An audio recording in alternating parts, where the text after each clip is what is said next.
All right, question was asked, and with greater detail, on the two pumps that are on here that power the system. We have the pressure comp pump, and we have the pressure comp load sense pump. Those two circuits are set independently. The manifold circuit, the pressure comp pump, sits at 1750 to 1800 psi all day long. That's where it sits, that's where it's operating, because it's just strictly a pressure compensated pump. When it gets to the pressure that we have it set at, the 147 cc pump de-strokes itself and only gives us enough oil to do any work that we're asking, or to provide oil for lubrication and cooling. So there's some design leakage that gives us the longevity out of that pump. That's the pressure compensated pump that's sitting at the manifold circuit for the 1750, 1800. The other pump that we have down here is the load sensing pump. That's easy identifiable because it has a 1/4 inch line hose that comes up and connects to the controller. That goes back and connects to the PVG circuit for our load sensing signal.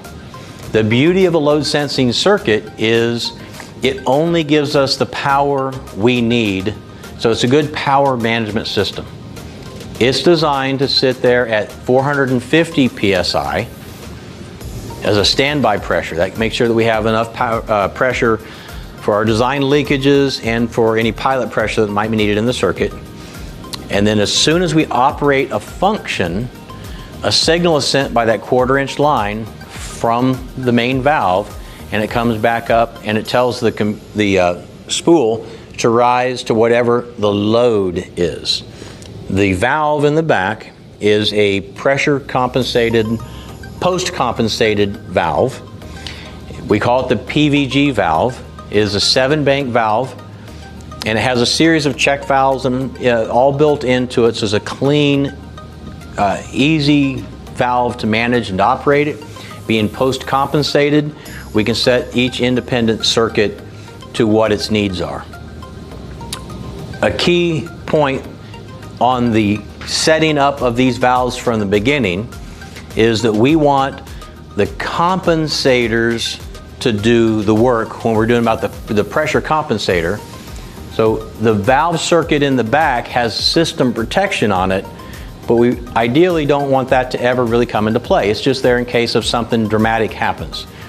We want the pump compensator set to the 1750, 1800 range, somewhere in there, 1750 ideally, so that it does all the work.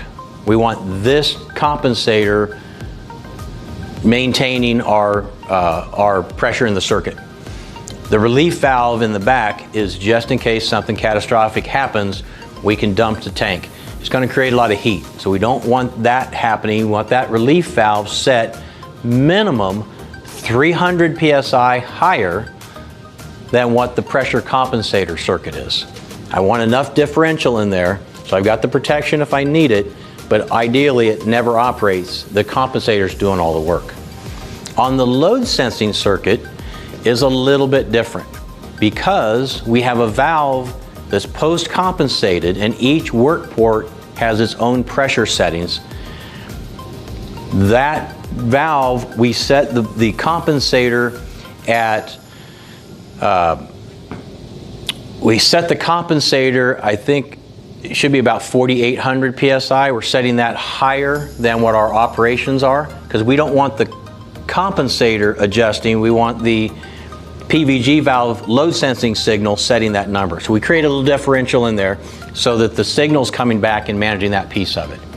The load sensing is set at 450 to 500 psi, right in that range. That's our standby. So when we set the valve in the back, the PVG valve, each work port being post compensated, those are set independently. The highest pressure circuit is the pug mill circuit. We set that to 4,500 psi. That gives us full power if we need to for running the mix. But and that comes back through our load sensing circuit. We don't want to have different controls fighting each other, so we have to have a little bit of a differential between those so that we've got our controls and safety set where we're at. If we have a power challenge and we need to reduce a little bit, we can lower that down to 4,200 PSI, and that'll help give power management so we're not consuming quite as much horsepower for the pug mill in those really difficult situations. Thank you.